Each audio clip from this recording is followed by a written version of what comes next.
Welcome to a special edition of Meet the Author podcast.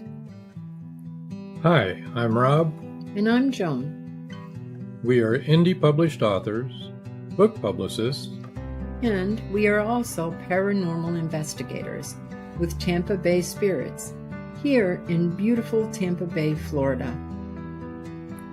As always, we will have the same casual conversations with insightful authors and you, the audience.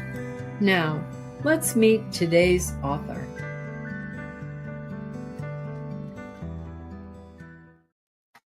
Hi, I'm Rob. And I'm Joan, like we just said. Chris Chrisman's in the house. Good evening. Paul Hollis. Hello, Paul. We're so glad that both of you could be there. This is so weird, isn't it? Because we don't have all the bells and whistles anymore like we did when we had the podcast all the time, but we'll get by with just what we've got going. I think you're going to like the show, guys. I'm so glad that you were able to tune in. Yeah, for sure. I want to remind everybody that's watching to subscribe to our channel if you haven't yet. Make sure you do subscribe, okay? And that'll give you a heads up when our next special edition is going to come up. And you'll also hear about our Haunted Campfire Tales episodes as well. And speaking of haunted campfire tales. Hello, Eva.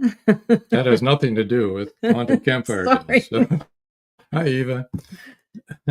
Oh, and Paul Hollis says it's the content that matters, not the bells and whistles. Very true. Yeah, when we heard from this author's agent, we knew we had to have him on. You'll know why when you meet him.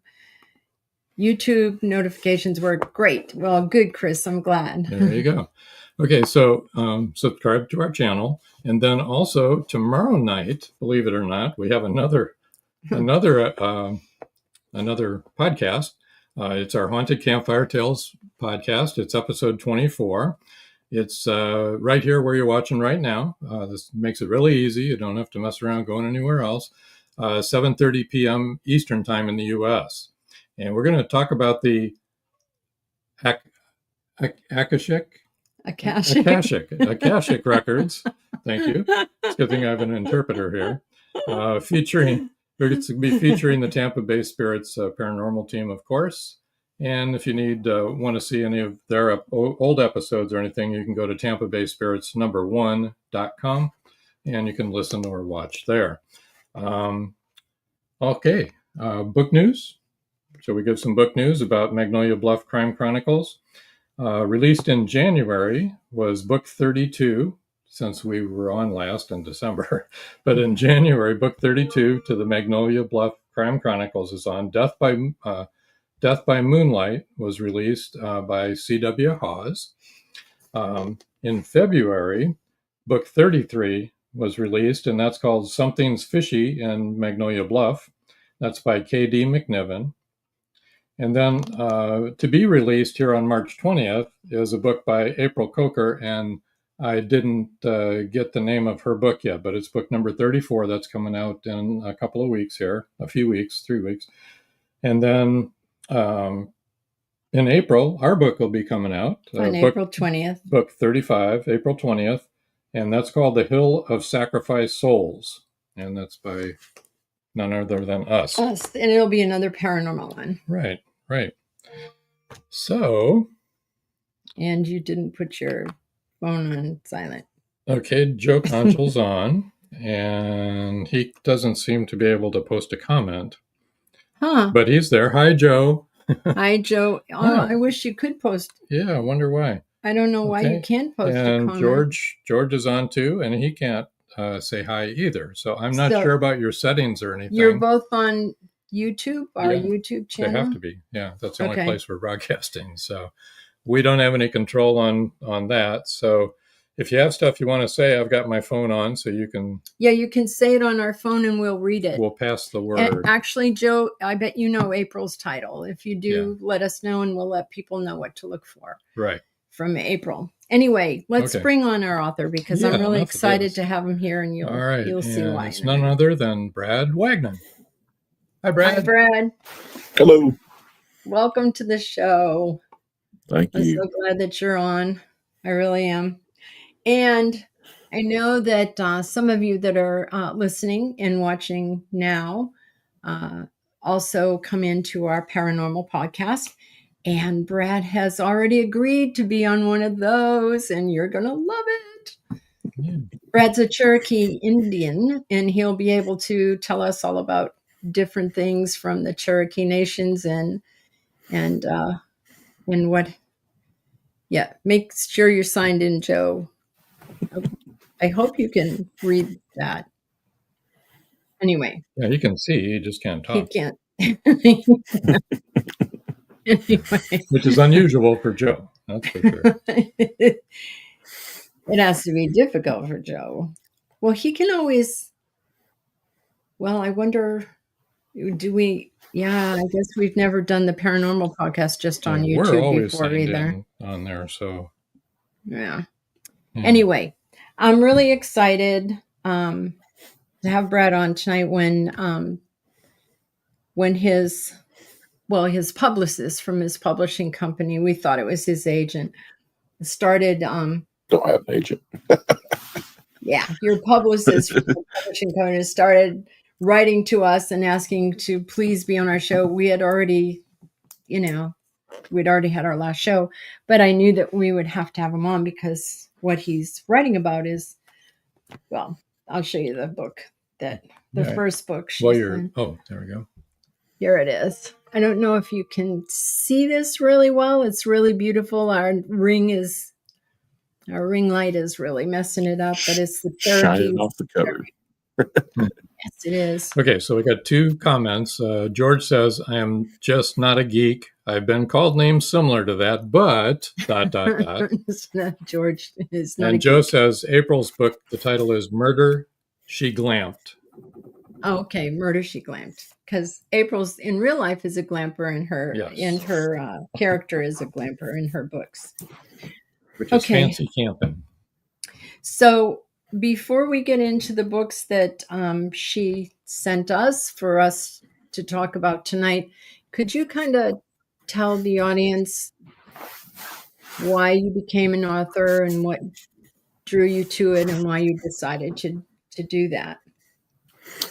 Yeah, well, I was a teacher for about 10 years, and I hadn't really ever thought about writing books or anything like that. I'd always been interested in history and different things, but hadn't really ever thought about it. And I got married in 2010, and my wife was probably the first person that said, you should, try to write a book or something about Cherokee history or something related to Cherokee culture. And I thought, oh yeah, I might get around to that sooner or later, but didn't really pique my interest at the time. And so I had a friend who came to me about it, and he was an illustrator. He was already doing kids' books of his own, writing and illustrating them. And he actually works for the tribe.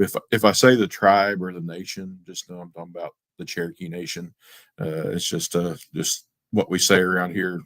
But if you're not from here, you might not know that. But he works for the Cherokee Nation in the behavioral health field. He's a licensed counselor, and he was writing books that had to do with kids who had, maybe had problems going to sleep, kids who had problems making friends, things like that.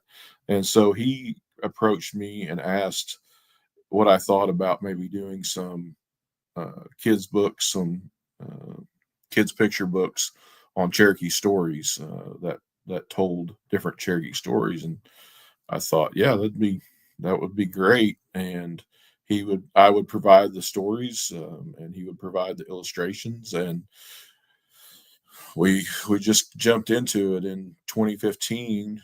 We did a self-published book. Let me grab it here.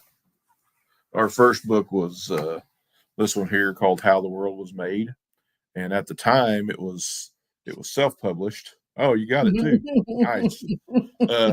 It was self-published through a company called Create Space. At that time it was before. Oh yeah. He does a beautiful job bringing the stories to life. His name's Alex Stevenson, and we're still friends, and we still do things together from time to time. But we self-published it with Create Space, and that went okay at the time. It was before Amazon had pretty much bought up all the self-publishing companies, which a lot of them they have now, but still had to go through Amazon. It was automatically put up on Amazon, and people could order it, and they would just print. They had them printed and send them to people as they ordered them, and it went okay. The only issue I had was that we had no kind of support as far as promoting the book. I did a lot of the promotion and a lot of the ordering. I had to order from Create Space if I wanted to get books to a gift shop or something like that wanted them. And if we wanted to do book signings, we were out whatever money it cost us to order the books until we sold them. And y'all know how that is, probably being authors yourself. And so that was how we started, was with a independently self-published book, and it got good reception, mainly here in Tahlequah, which is the capital of the Cherokee Nation where I live. And so we decided to do another one, and got a publisher for that one, and helped out a little bit. The publisher we got still wasn't really into a lot of promotion. So again, we did a lot of the promotion ourselves, but at least if somebody wanted to order 100 books, I had email or phone number to give them so they could order 100 books, and I didn't have to pay for them. There you go. Because we can pay for books at a certain cost if we want to sell them, and so I wasn't out that money. And so we kept going, kept doing stories. The second book was The Land of the Great Turtles. This one here. I don't have that one. Don't have that one. Don't have that one. I'll send you one. But this is The Land of the Great Turtles, and this particular story, this was the first time that I know of, besides in some notes that I had, that this story was written down. This Wonderful. was completely oral tradition up until 2018 when we published this book. And so it went over even better. So of course we kept thinking we need to do this, but this time we really wanted to have research and find a publisher that would help us out with promotion and do all the sorts of things that publishers do. And I actually approached a lady that I was acquainted with from Cherokee, North Carolina, about a publishing house that she owned, and she told me, "Well, I'm thinking about selling the publishing house. I'm not really, accepting new books or new authors or anything." She said, "But you can call these people over here in Tennessee." And so she got me connected with Native Voices, who is our publisher, who still publishes some of my books, even though I'm not necessarily working with Alex anymore on books. But I have a good relationship with Native Voices. And they're out of Tennessee and publish exclusively Native authors and work really, really hard to promote books and get books out there. And with the recent addition of Rita, who was the lady that Yeah. contacted you, she has really put in a lot of effort to get their authors and illustrators and folks out there and publicize their own books. Is Yeah, this the publishing company? Yep, that's the catalog. Yep, Native Voices and Seventh Generation. Generation Books, Mhm. Cherokee Publications. Yeah, Cherokee Publications was the publishing house that I approached in Cherokee, North Carolina, that eventually, just over the past couple of years, finally got sold, and they sold the rights to those books to Native Voices. So it just all worked out in a big circle, like things normally do. And I've had really good experience working with the folks at Native Voices. Maybe they're watching. Kathy, Bob, Lane, Michael, all you guys are great. Rita, thanks for the recent work that you've done to help us out. And so, yeah, I got a really good relationship with them. And I was really kind of thinking about not doing any more books. I did this. I had an idea about a syllabary book, which is the one that you showed just a little bit ago. Yes. And I was searching around for Cherokee illustrators, Cherokee artists to collaborate with, and I found got acquainted with Beth Anderson, who was the eventual illustrator of that book, and I kind of thought that. Joe Gondrel says, "Okay, now. Look out! I can okay, come in now. Now it'll start rolling."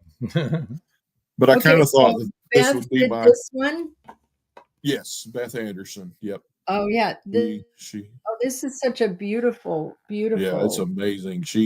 I had the idea for several years for, kind of a ABC book, if you will. When we were growing up and learning English, we had ABC books for the alphabet, and so I thought, why can't we have a Cherokee syllabary book for our written language, so that Cherokee kids that are learning Cherokee can have that as well. And so that was my idea, and I wanted to combine it with some beautiful artwork. Y'all, I ask this every time I'm talking about this book, but do y'all know what an illuminated manuscript is? No. Well, you will once I explain it.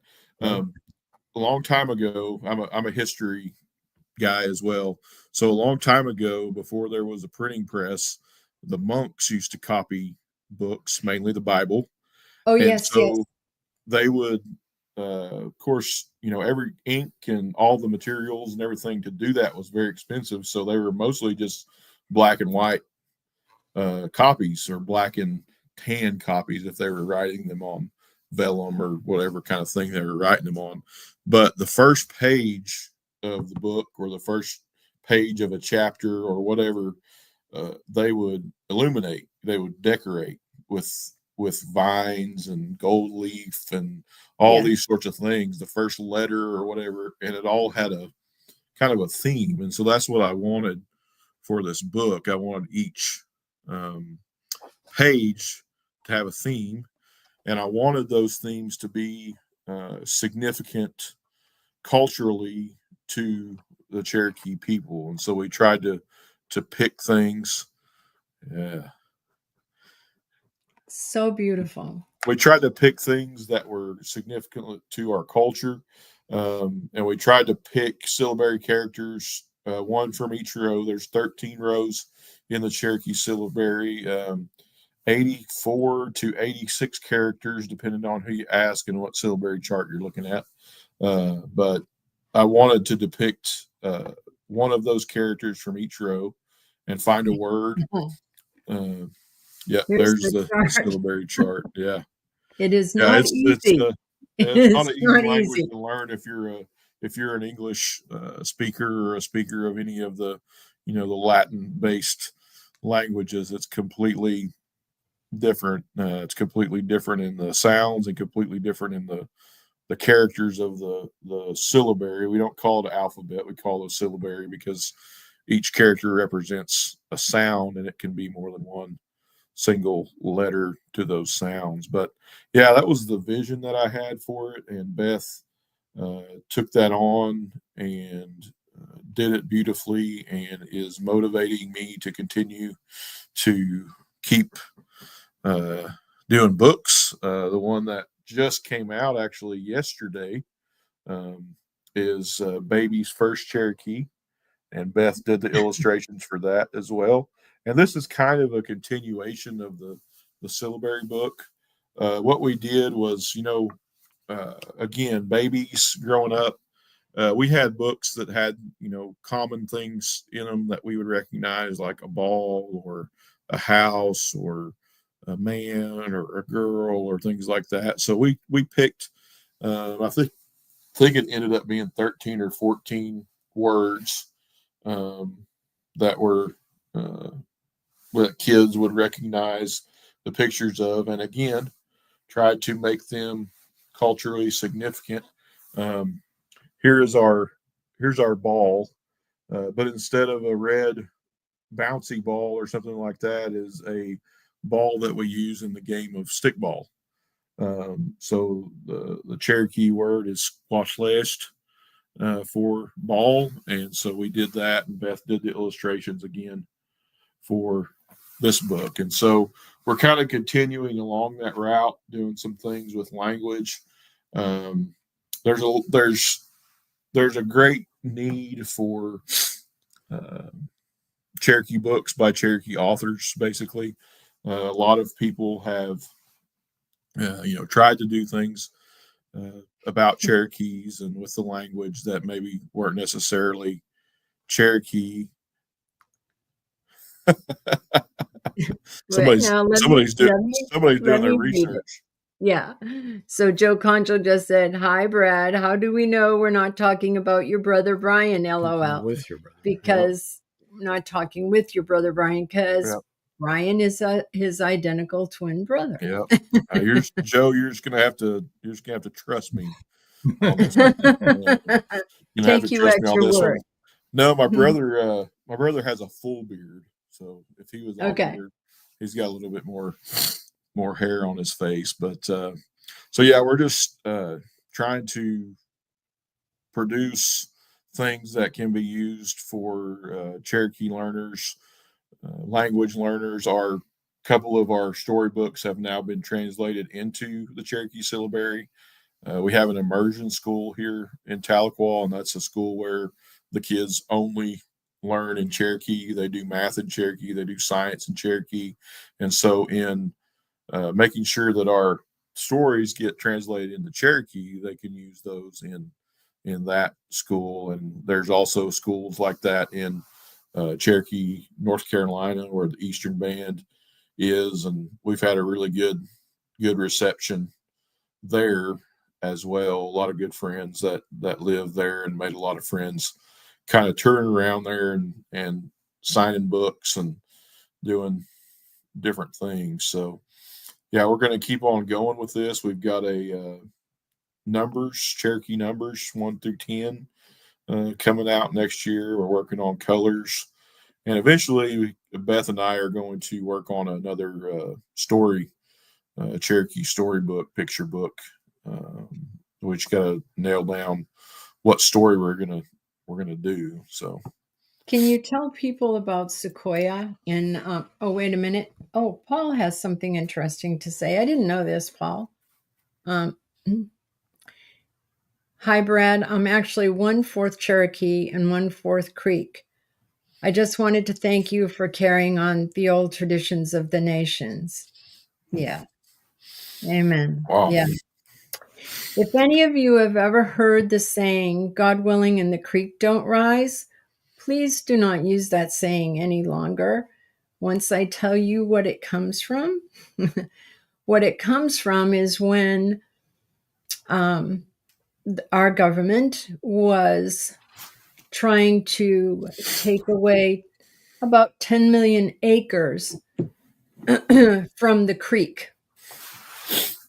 And it came from one of our government officials who said, God willing, and the creek don't rise, because the creek had continually stopped them from taking their land away from them. And they were constantly rising up against them.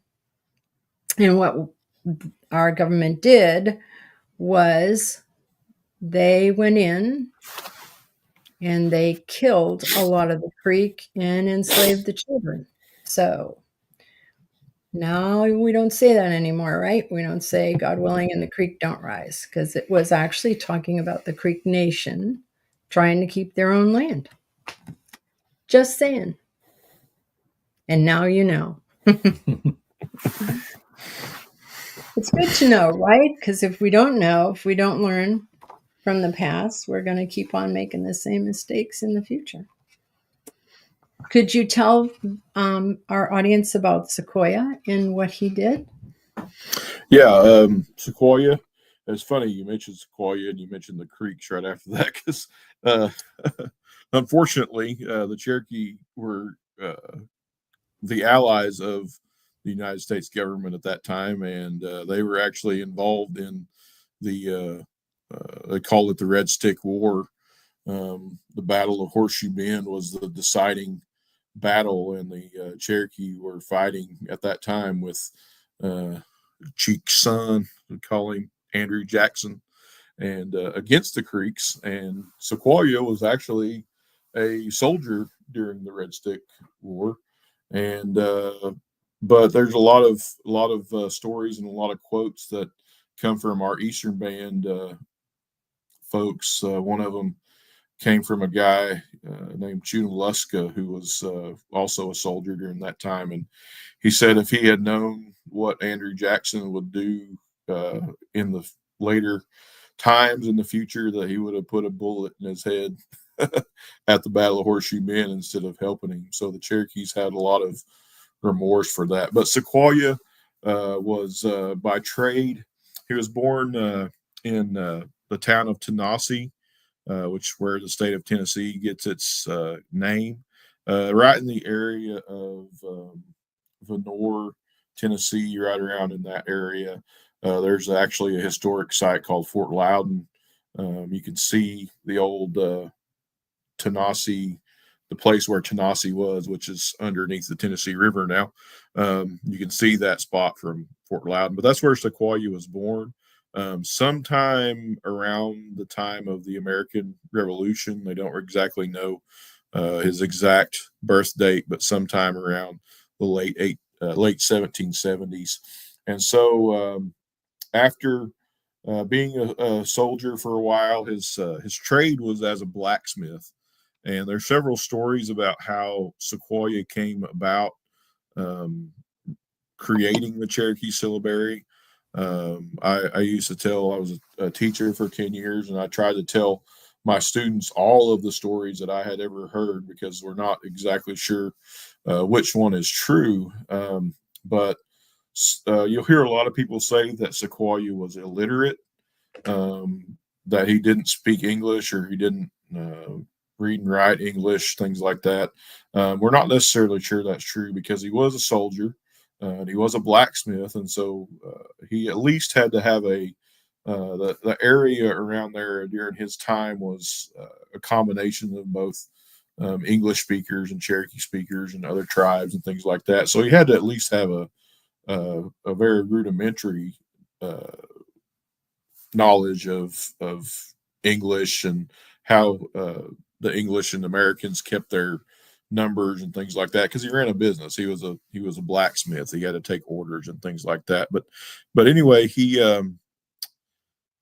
started in 1812 working on a writing system for the Cherokee. He had, of course, been a soldier. He'd seen American and other troops passing letters, and the Cherokee troops were used as scouts. They were also used as messengers between different divisions of army and things like that. So probably maybe he had even carried some of these letters back and forth to different folks, and he saw the power of the written word, and that you could you could send somebody a message and they could understand what you're talking about from miles away. And so he started trying to write and figure out all the different sounds that were in Cherokee.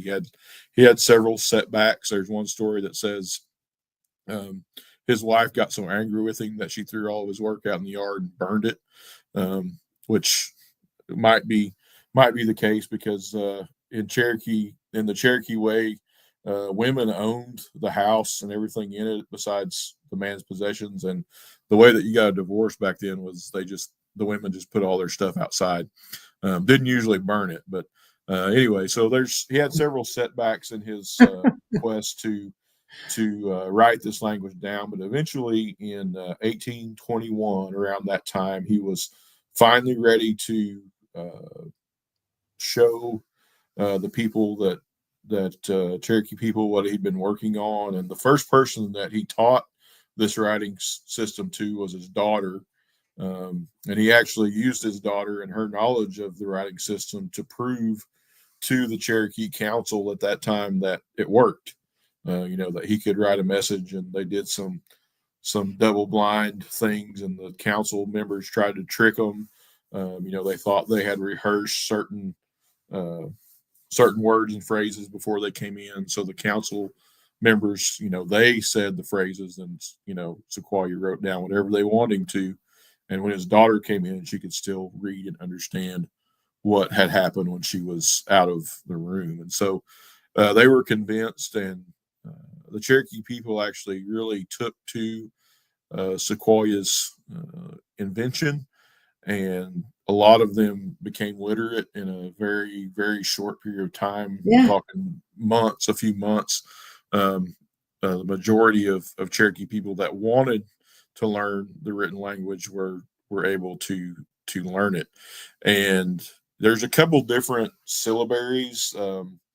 Sequoia's syllabary is his original work, and it's I would compare it to cursive writing in English. It's got a lot of swirls and things like that. But then there's the Cherokee syllabary, which is what we use today, and that came about due to the demand for printed material in Cherokee newspapers. The Cherokee Phoenix was the first native newspaper. And so the Cherokee Phoenix wanted to be able to print a newspaper in Cherokee. There was a missionary among us named Samuel Wooster. He wanted to be able to print the Bible in Cherokee. And so the publisher of the newspaper, Elias Boudinot, and Samuel Wooster and Sequoia and a couple other folks got together, and they determined what would eventually be known as the Cherokee syllabary, which was a simplified block letter form of Sequoia's syllabary. And they took letters from English, and they used some of those. They made some adjustments to those, basically so that the people who were making the type and the printing press didn't have to completely reinvent the wheel, because it would have cost, what would have been in this day millions of dollars to create a brand new set of type. And for big ones for headlines, little ones, all these different things for this really intricate written language. And so they got together and they decided on what would become the Cherokee syllabary, and that's what we use today as the Cherokee syllabary. Now, there's a couple other stories about Sequoia, and I'd be remiss if I didn't mention them because we're not 100% sure. We have an old story that says that a long time ago we used to have a written language. There was a priestly class, the Ani Kutani. We have a story that talks about them being wiped out because they got full of themselves and were dabbling in things like human sacrifice and things like that, and that they were wiped out. And the story goes that one of those men was away when this incident happened, and that he was the only person left alive that knew how to write this language. And the story goes that he passed it down until it eventually got to Sequoia. That's one of a bunch of stories that we have that kind of mention a written language that we may have had before. But Sequoia's invention, nonetheless, was amazing and uniquely. It wasn't exactly the old language system, and so he invented at least parts of what we call the Cherokee syllabary. And the fact that it took him 9 years to do it kind of tells me he probably did it. More than likely, he did it from scratch. So you don't and the take fact that thousands had learned it in just a few months says a lot. Did I hear you say that the Cherokee Nation had the first native newspaper? Yeah, we had the first native newspaper because we had the first written native language. So it kind I of didn't know. okay, See, I didn't know that. So that's the interesting. Cherokee Phoenix Chris was Crispin said, "Thank you, Joan. I always thought it meant creek water." Yeah, didn't we all? We always thought it meant creeks. Always But, did. and you know how we found out about that? Through paranormal investigation, believe it or not. That's how we found out about that. Weird way to find out that, but we were like, we felt terrible when we found that out. And Joe Conjal has a question for you. Have you ever thought about writing a mystery novel with a Cherokee as the main character, maybe a detective? That sounds good. I've kicked around the idea of writing all different things. I've kicked around the idea of writing a novel. I've kicked around the idea of doing what am I trying to say? A graphic novel, like a comic book type style. I'm really interested in that kind of stuff as well. I have done I got an email one day from Beth, my partner illustrator for the last couple of books, and she said there's a company looking for somebody to write a Cherokee history book for 4th through 6th grade. Now, oh really? And so she sent me the information, and I ended up doing that. The company's out of Canada. They're called Saunders Book Publishing, and so I did a short. That you see sometimes you see these books like all in a row. They all have the same cover, and they say, the Cherokee, the Creeks, the Seminole. They do that. Right.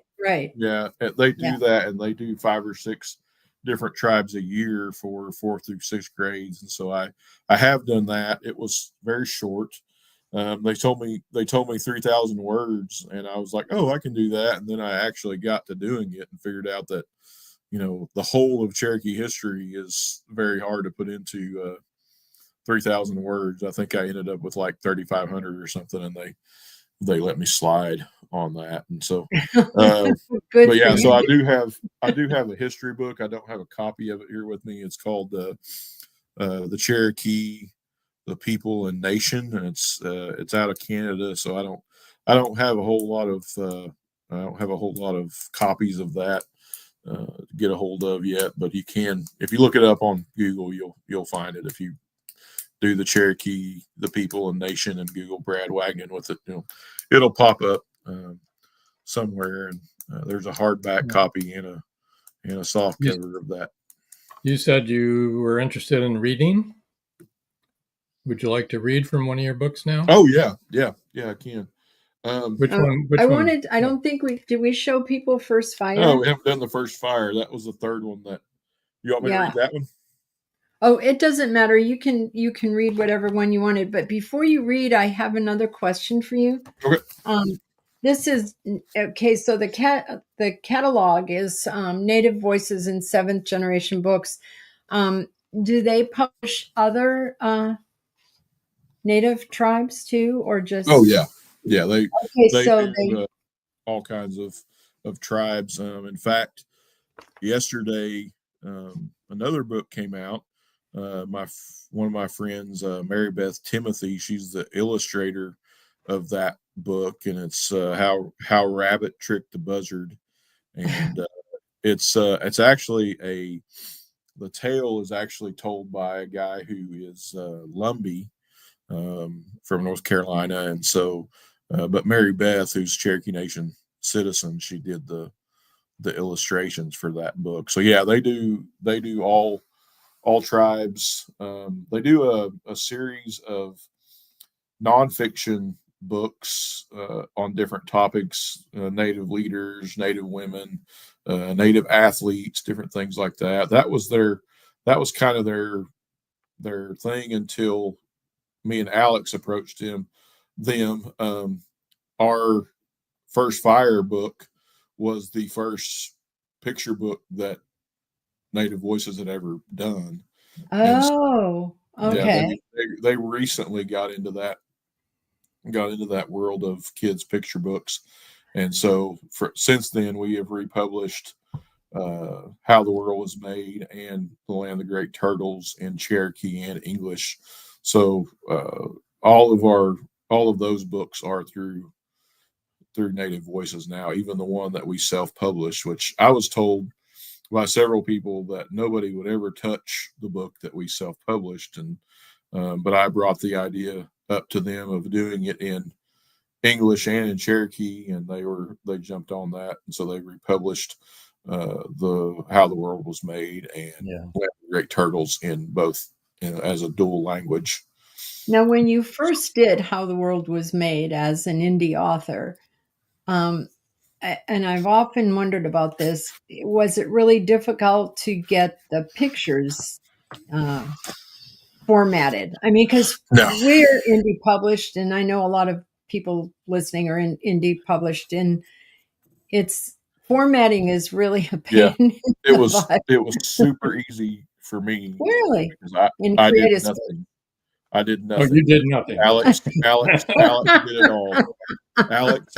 Alex had published books, kids books through Creative Space before, Create Space, and Create Space. He already had the formatting down. All he had to do was draw the pictures, and which wasn't an easy task by any means. But I didn't have to touch any of that. And even now, when when we do stuff, Beth handles all that along with Michael, who's the guy at Native Voices that does all the layouts and stuff, and they work on that. I sometimes I feel a little bit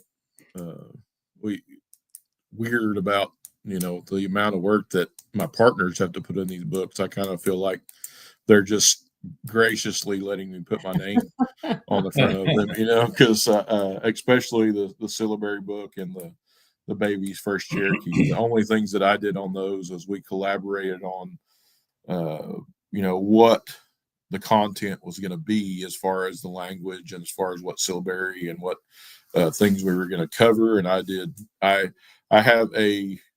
I know more Cherokee than most people as far as the language go.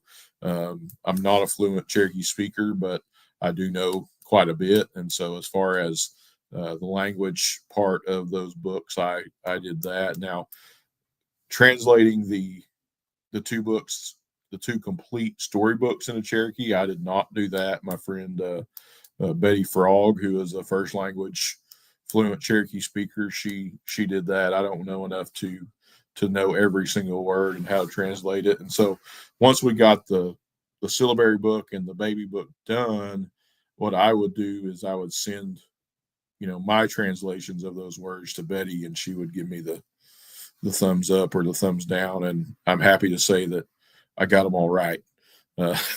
So, but yeah, I'm kind of the person that gives kind of the technical aspect of the language and the stories, and then after that, my main job is to promote, to talk about the books and get the word out. And so I do spend a lot of time doing that.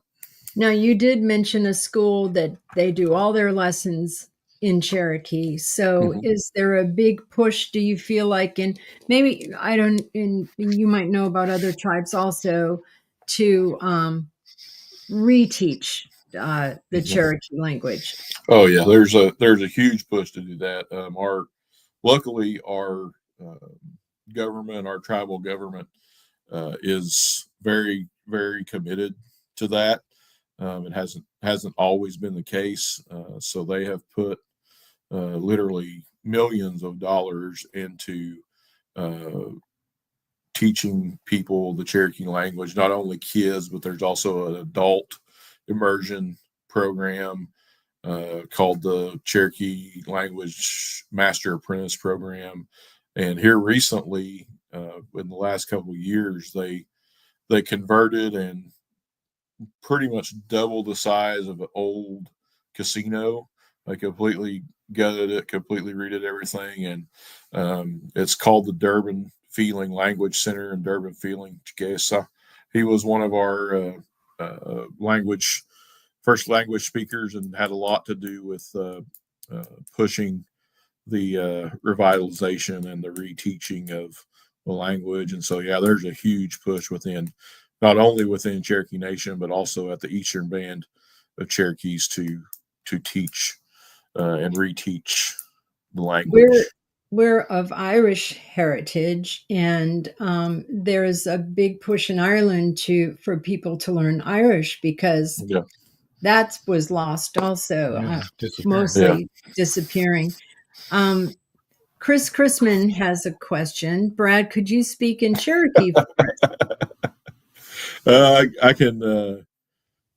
I guess I could introduce myself in Cherokee. I always laugh because people say something in Cherokee, and I say "Golhoost," and they're like, "What does that mean?" I said, "It means something."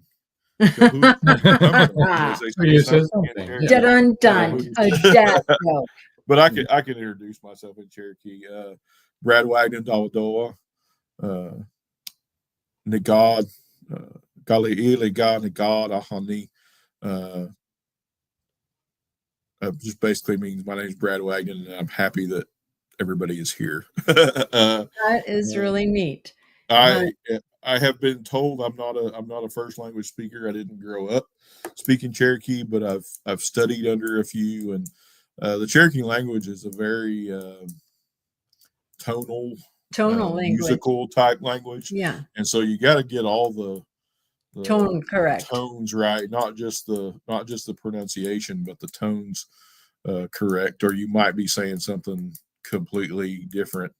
If you notice, if you're around a whole bunch of people speaking Cherokee, they're usually also cracking up, laughing.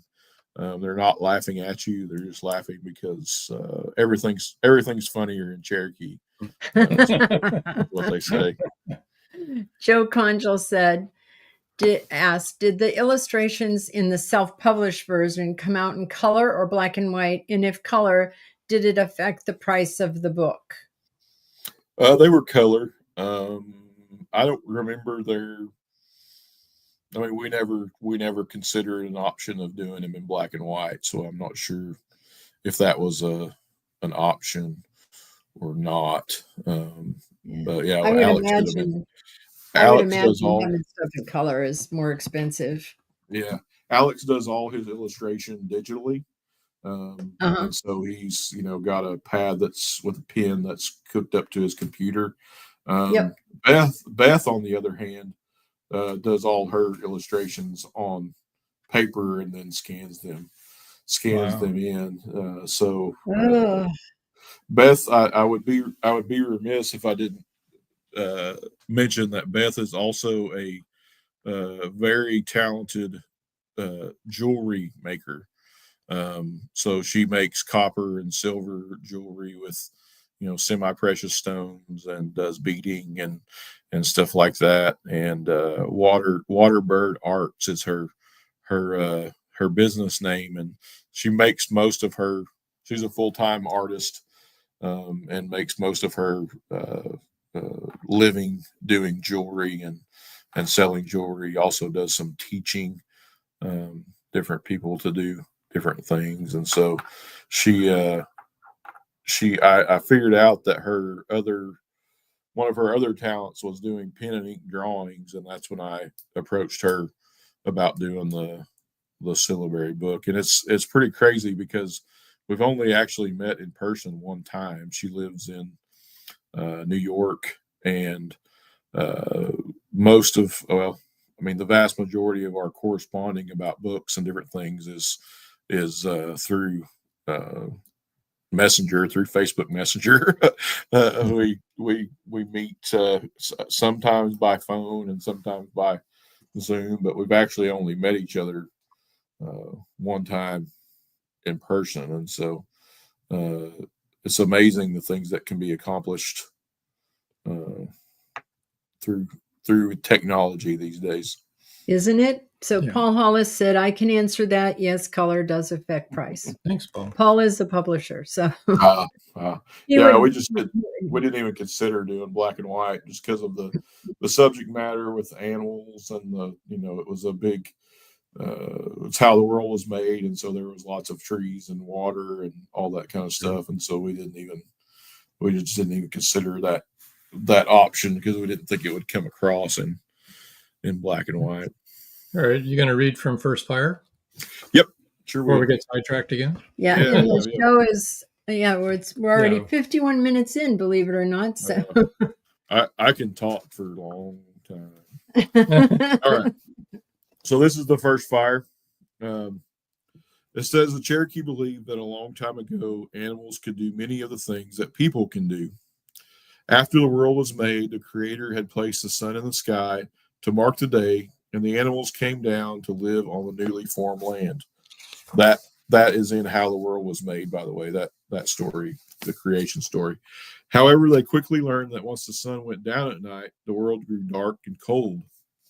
To the west, there lived Great Thunder and his two sons, the Thunder Boys. They saw the difficulty the animals were having. When they saw that the world was dark and cold, the Thunder sent lightning to the animals so that they could have a fire to keep warm. The lightning hit a great sycamore tree on an island, causing it to burst into flames. The animals were amazed by the brightness of the fire and knew that they must have some for themselves. The animals held a meeting and decided that someone must journey to the island and bring back the fire for everyone. Raven stood up and stretched off, showing his beautiful white feathers to the others. I will be the one to bring back the fire for us, he proclaimed. However, when Raven flew near the burning tree, the heat from the fire kept him from flying too close. Raven flew over the great sycamore again and again, trying to decide where he could safely land. As he circled over the fiery tree, the heat scorched his bright white wings, turning them black. Defeated, Raven returned to the group where the owls were waiting for their chance to help. Screech Owl shouted, "We won't let you down," while the Hoot Owl and Horned Owl stretched their wings to join. Screech Owl flew straight over the tree, determined to get closer than the Raven had. Just then, a large blast of hot air blew upward into his eyes, causing them to become bright red. Watching this, Hoot Owl and Horned Owl decided to team up to get to the tree. However, when they got close, the smoke from the tree was so thick that it nearly blinded them. Hurt and scared, they flew back to everyone else. After watching what had happened to the Raven and the owls, no other birds would volunteer to fly to the island. The racer snake slithered into the group. I would like to try something the birds could not. I'd like to try to get to the fire from the bottom of the tree. The other animals eagerly watched as Racer Snake swam to the island and slithered down a large hole at the bottom of the tree.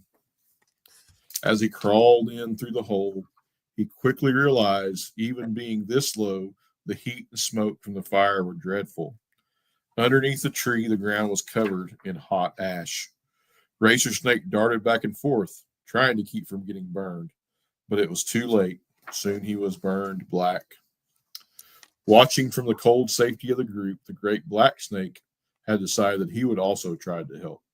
He crawled in front of the others and told them his plan. I'm very good at climbing. I will not try the top of the tree or the bottom. I will go in from the very middle. So he swam to the island and used his powerful body to climb to the middle of the burning tree. After finding a hole in the middle of the tree, he put his head in to look around, but the smoke choked him, causing him to fall inside.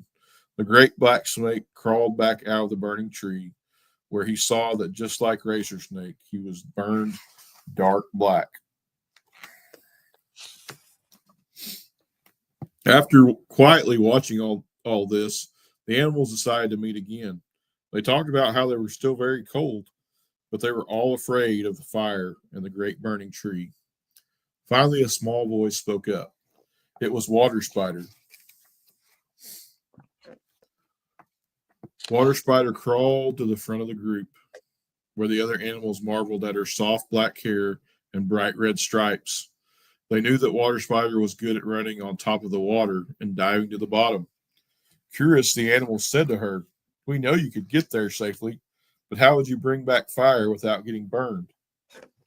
Water Spider quickly spun a thread from her body and wove it into a bowl. The other animals watched in amazement as she fastened it to her back.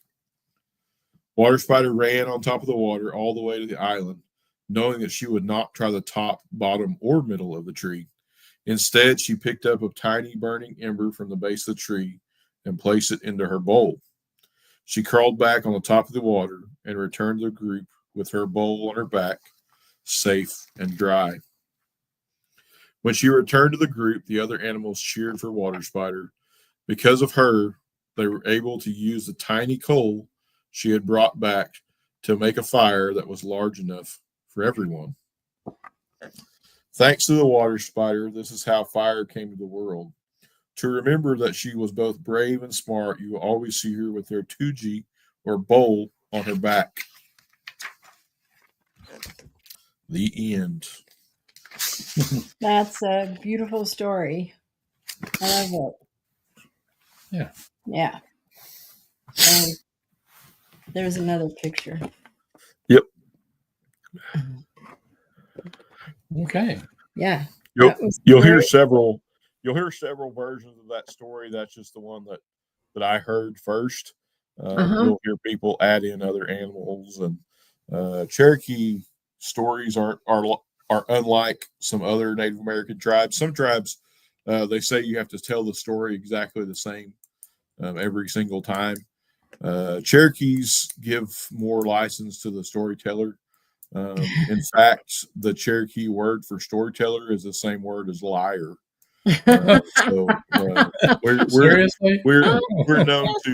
known to embellish our stories. Wow. So it's sort of like Irish storytellers. It is, yeah. Joe Conchal said, "Very nice reading." Yeah. Yes. Yeah, I've been told I have a face for radio, so maybe it's a voice for radio. I don't know. Well, thank you so much. Yeah, that was really good. Fluid stories, love it. Yeah, they are fluid if they're always changing depending on who's telling the story. Ooh, well, they had to have fluid because it was a fire. Oh. I have to ask a question. I didn't think of it until just now when Chris Chrisman said that. I don't know why that reminded me, but we were talking about Bigfoot earlier before in the pre-show. Do your people have the legend of Sasquatch or Bigfoot or the hairy man or anything like that? Yes. Oh, yeah. We call him in Cherokee as Jugaloo. Jugaloo. If you've ever if you've ever been to that area there where Tennessee and North Carolina and Georgia meet up, I believe. Oh yeah, we've been on the Cherokee Reservation and everything up there. Yeah, there's a place, I believe it's just over the line in Tennessee called Judaculla Rock. It's a big, probably 7 or 8 foot in circumference piece of like soapstone, and it's got carvings in it. And one of those carvings or one of those indentions, or actually a couple of them, are I can't remember the number, but I believe it's 4. It looks like a hand with 4 fingers. And so if you look up above Judaculla Rock is the Blue Ridge Parkway. And you can actually, there's a place on the Blue Ridge Parkway called the Devil's Courthouse. And that is rumored to be, it's a cave type place, and or like a place that kind of has overhang. That is rumored to be the home of Jugaloo or Judaculla. And it's said that he jumped from the Blue Ridge Parkway and landed on that rock. And that those handprints are the handprints that he left in that rock. Big. And for us, Judaculla or Jugaloo is a protector of nature, a protector of the woods, that sort of spirit. But of course, we discussed this a little bit earlier before we got on here. People always associate things that they don't know about with the devil, and so that's how that place got the name Devil's Courthouse. The Americans, the English speakers that moved into the area, just knew that there was a quote unquote monster that was supposed to live there. So you can't usually see the Devil's Courthouse from the rock because of all the trees, but you can. There's it's a huge distance. It's way more than anybody could ever jump. But of course, Jugaloo is a being that doesn't necessarily have to obey the laws of physics. So, so that's the Cherokee Bigfoot story. Cool. I know a lot of tribes do believe that Sasquatch or the hairy man or Jugaloo is the protector of the forest and nature, and some have stories of actually having celebrations with the Sasquatch or the hairy man or whatever that particular tribe calls it, and that they would celebrate with them back in the olden days. And then some have stories where they would come in and take away women and children from the tribes. So, but some are very similar in that they say that they're protectors, and so. Well, I mean, it tracks because you have, Bigfoot stories, modern Bigfoot stories. It goes all the way from a Bigfoot saved somebody from drowning all the way to they were trying to eat me. They run the gamut of they run the gamut of those experiences. And how much is out of fear that they respond? The people respond, and they're not really trying to eat them at all. You know what I mean? Yeah. Well, when we lived in Oregon, there was actually a story in the newspaper of a little 8-year-old boy, and there had been a blizzard, and he was walking to school by himself, which is crazy to let your kid walk to school by themselves in a blizzard. A snowstorm at all. A snowstorm. But he got lost, and he told the story about how the big hairy man came and picked him up and brought him home to not to school, but home. And they did see tracks of Bigfoot and just Bigfoot, and no tracks of the little boy walking up to the house. And that was interesting. Yeah. We're broaching on to my what we talked about before is my other one of my other big interests. Why don't we save that for our campfire tale? But let's put up where people can reach him, because that's right. Like he said, he's a man of many interests, and so you can reach him. You want to read that, honey? Yeah, at Brad wagnonCCO@gmail.com. That's BRADWAGNONCCO@gmail.com. That's in English, by the way. Yep. You want to tell us what it is in Cherokee? No, I'm just kidding. And on social media, you can search him on Facebook, Instagram, and TikTok. He's out there on all three of those, and probably some other places as well. And that would also be looking for Brad Wagnon, and that's BRAD and then WAGNON. And I'm spelling that because many people just listen to this. They don't watch the video. They just listen to the audio. Right. I just tell people it's wagon with the extra N. And so he's interested in bonsai trees. I think you said you have over 600. And now he has a business where he and his identical twin brother are going to be making knives. And selling them. So you'll find lots of stuff about books, knives, and bonsai trees. And also, I wanted to ask you this. You said Florida was a place to be for bonsai trees. And I know that every year at Disney World, they have, a huge bonsai exhibit there. Yeah. But that's like major goals for anybody that's in bonsai is to have their tree displayed at Epcot. There's tons of bonsai nurseries and bonsai practitioners in Florida because you basically have a year-round perfect weather season. Now those trees that I have that need a colder climate and need a winter dormancy period that they can't grow in Florida. But as far as tropical trees and subtropical trees, that's the place to be. Oklahoma is weird for bonsai trees. Some of the trees that they have usually displayed at Epcot are like 150 years old that have been, passed down generation to generation. I mean, they're amazing. Yeah, they are. Yeah, they really are. Probably the oldest. Every single one I've tried to raise. Yeah, I hear that a lot. I always ask people for you. I always ask people what they did with the pots because the pots are sometimes almost as expensive as the trees, And I say if you've killed a bunch of trees, I want to know where your pots are because I'll take them. Yeah, anybody will take them, right?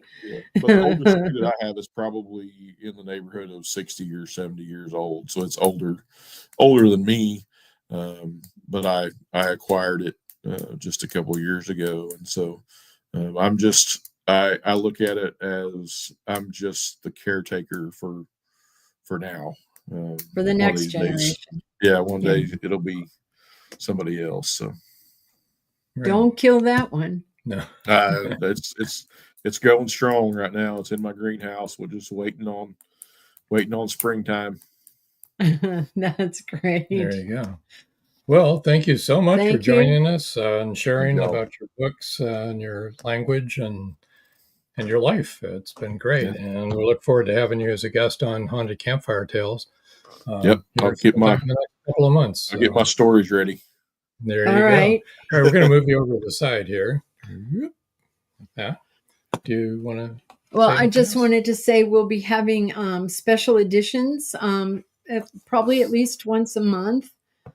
We hadn't planned on doing that, but like we said, that his publicist was relentless, and and plus we felt like it was worth putting out. And so look for that, and of course we'll let you know, and we'll advertise it. Right. I wish that we could be on more than one channel, but now that we have no sponsors and we're paying for all this ourselves, we don't have the ability to be on. We're not doing it every week. And we're not doing it every week. We probably won't do it every month. Yeah. Though you're already talking about every month, so I'm thinking we're probably going to be doing it every month. Every couple of months. Anyway, we'll see. Yeah. Anyway, Joe Conjal said, super interesting show tonight. Great stories. Well worth you guys coming back to feature Brad, his heritage, and his writing. Thank you, Brad. And of course, Rob and Joan, let's do this again. I just said we're going to do it again, and you'll be part of it because we're going to be doing a Magnolia Bluff Crime Chronicles show for sure. Paul Hollis said, wonderful show. Thank you, Brad. And of course, Robin Joan. Thank you, Paul. Chris Chrisman says, George thank you, Brad. Yeah, thank you, everybody, for tuning in. Everybody else that we're not seeing their name. Yep, because there's lots of people listening. I know. Right. Now, we don't have a fancy outro. We don't have an outro yet. We will, but we don't have one for special edition. And our intro isn't as great as our old intro when we had that professional person giving our intro, but, you know, it was the best we could do. Oh, look at who's been listening. Seventh Generation and Native Voices Books. Thank you. Thank you, Elaine. Elaine is one of those people that Elaine. I could not do this without her and Bob and Kathy and all the folks down there.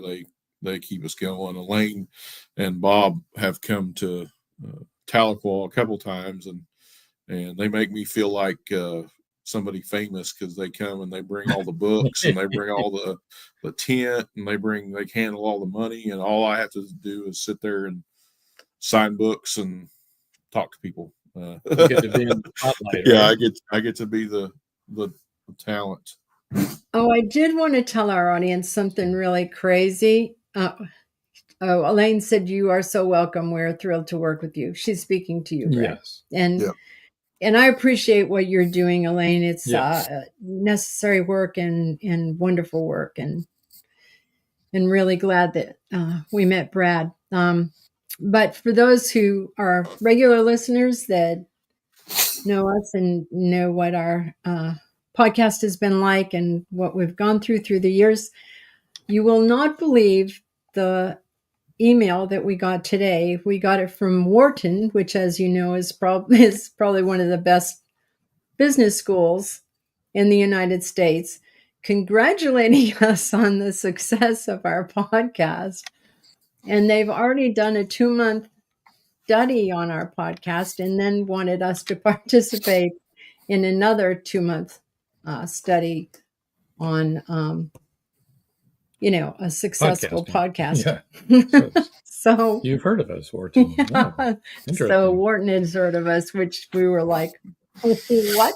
That was unexpected. Totally. Well, this is going to be fairly abrupt, you guys. Yep. We're just going to sign off and we'll be gone. This is going to be like the end. Where Chris Christian said, very cool. It is so cool. And thanks, Paul Hollis said, congratulations. And then said, welcome back to full time. Not happening. We are going to we regretfully will have to tell Wharton, sorry, but apparently you haven't been watching that many podcasts, Wharton, because we had our last one in December. There you go. So I guess until next time. Yeah, that's all, folks. That's all, folks. Bye. Good night. Bye. Thank you.